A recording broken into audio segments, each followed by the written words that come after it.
আমাদের শুভেচ্ছা এবং কৃতজ্ঞতা জানবেন। আপনি আসলে রাষ্ট্রের সর্বোচ্চ ক্ষমতায় বা রাজনীতির জায়গায়, দেশ পরিচালনায়, সেগুলিতে আপনি আসলে আসতে চেয়েছিলেন কিনা, চান কিনা, বা ওই জায়গা থেকে? যদি চাইতাম খালেদ, যদি চাইতাম, তখন যখন মিলিটারি আমার বাসায় এসে বসে রইল সারা রাত আমাকে রাজি করানোর জন্য, আমি তো লুফে নিতাম। রাজি করানোর জন্য বসে থাকতে হবে কেন? আমি যদি ক্ষমতায় চাইতাম, বলে আর চলেন চলেন, কি করতে, কি কোন জামাটা পড়তে হবে দেখিয়ে দেন, এখনই যাচ্ছি। আমি তো সেটা করিনি। তাদের সঙ্গে তর্ক করেছি, সারা রাত ধরে তর্ক করেছে যে না ভাই, আমাকে দিয়েন না, আমি এই কাজের উপযুক্ত না, আপনারা অন্য লক্ষ্য যান। তারা আমার উপরে মন ঠিক করে ফেলেছে আমাকে নিতে হবে।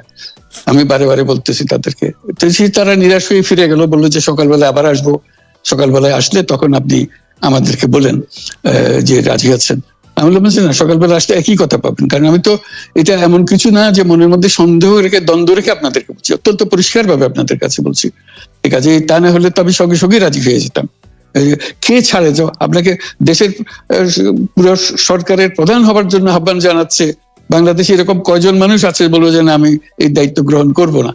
আমি তো করলাম সেটা। এখন আমার নামে বলা হচ্ছে 10 বছর চেয়ে। আমি বছর নিয়ে তো প্রশ্নই উঠে না। প্রশ্ন হচ্ছে আগামীকাল সকালবেলা আপনি শপথ গ্রহণ করবেন, এই কথা। আমি বলছি না, করবো না। তারপরে এরপরে তো কয় বছর, কয় কাণ্ড। আমি 10 বছর দিয়ে কি করবোটা কি? আমি 10 বছর দিয়ে, আমি তো বলছি আমি এই কাজের জন্য নই। দেশে আমার দেশ পরিচালনা করা আমার দায়িত্ব না, আমার কাজ না। আমি জানি না এটা কিভাবে করতে হয়। আমি যেটা জানি সেটা করি। Make sense. আপনার মেয়ে মনিকা ইউনুস সম্প্রতি একটি সাক্ষাৎকার দিয়েছেন CNN-এ। সেখানে আমি তাকে একটু যদি অনুবাদ করি তাহলে সেরকম পড়তে পারবো, যে আমি তাকে উদ্ধৃত করছি যে কোনো এক সময় প্রধানমন্ত্রী শেখ হাসিনা ও ডক্টর ইউনুস একসঙ্গে কাজ করেছেন।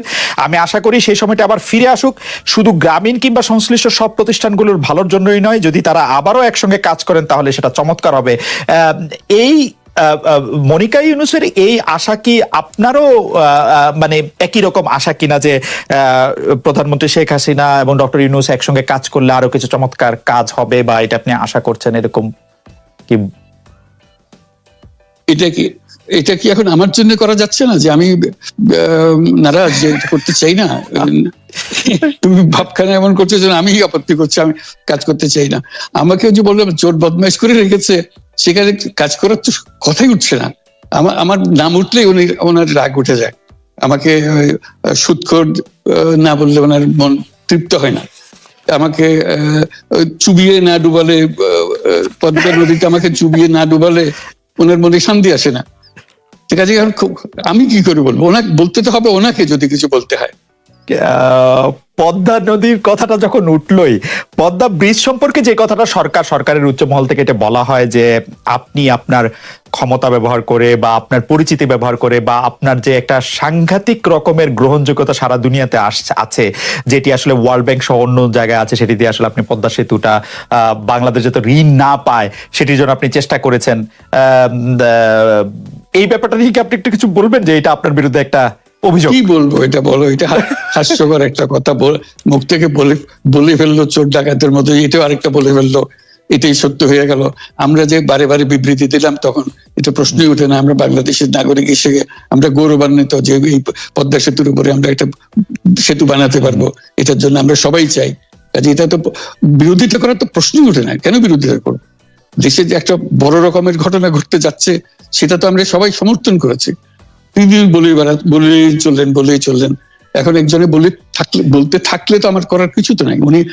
উনি এত শক্তিধর যে এখানে আমার কথা তো কিছুই থাকে না। ওনার সব সরকারের যাবতীয় প্রচার যন্ত্র ওনার হাতে। আমার তো আমার গলার যত তীক্ষ্ণ। আপনি তো কথা বলেন না, বললে তো নিশ্চয়ই আপনার সাথে না। একটি প্রশ্ন আসছে যে পদ্মা সেতুর যখন উদ্বোধন করা হবে তখন কি আপনাকে নিমন্ত্রণ জানানো হয়েছিল?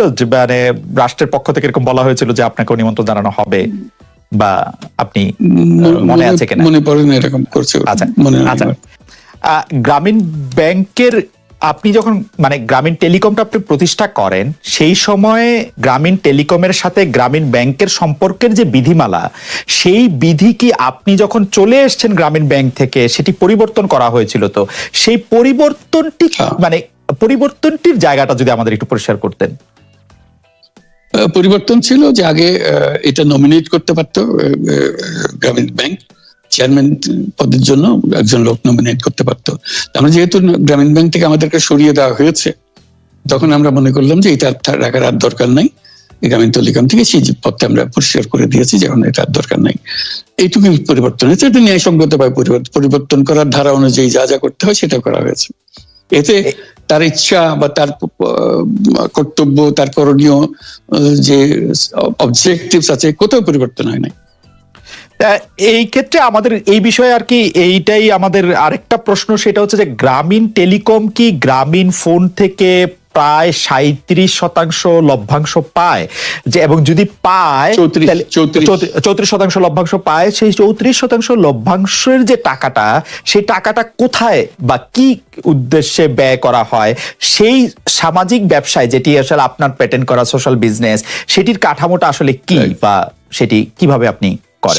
সামাজিক ব্যবসা হলো এমন একটা নতুন ধরনের ব্যবসার চিন্তা, যেটা আমরা প্রমোট করছি, আমরা নিজেরা প্র্যাকটিস করছি। যেটা ব্যবসা মানে হলো মুনাফা করা, ব্যক্তিগত মুনাফা করা, এবং তার লক্ষ্য হলো সর্বোচ্চ মুনাফা করা। এটি হলো ইকোনমিক্স এর নিয়ম, যে সর্বোচ্চ মুনাফা যদি করি সবকিছু ঠিকঠাক মতো চলবে। আমরা বললাম যে এটা ভুল জিনিস, যে সর্বোচ্চ মুনাফার মধ্যে দিয়ে মানুষকে এক রকমের নেশাগ্রস্ত করেছে, এই মুনাফার নেশার মধ্যে তাকে ঢুকিয়ে দেওয়া হয়েছে। এই মানুষকে এই মুনাফার নেশাগ্রস্ত মানুষ হিসেবে এটা আমরা কল্পনা করতে পারি না। আমরা বলছি যে এটা মুনাফা সে করবে, সর্বোচ্চ মুনাফা করবে, কিন্তু অন্য ধরনের ব্যবসা আছে। ব্যবসা এখন শুধু এক প্রকারের ব্যবসা আছে, যে ব্যবসাতে শুধু মুনাফা সর্বোচ্চকরণ, এটাই হলো নির্দিষ্ট নিয়ম। আমরা বলছি আরেক রকমের ব্যবসা, যেটা হলো মানুষের সমস্যার সমাধান করা, মুনাফার জন্য কোনো রকমের ইচ্ছা তার না থাকা, মুনাফা বিহীন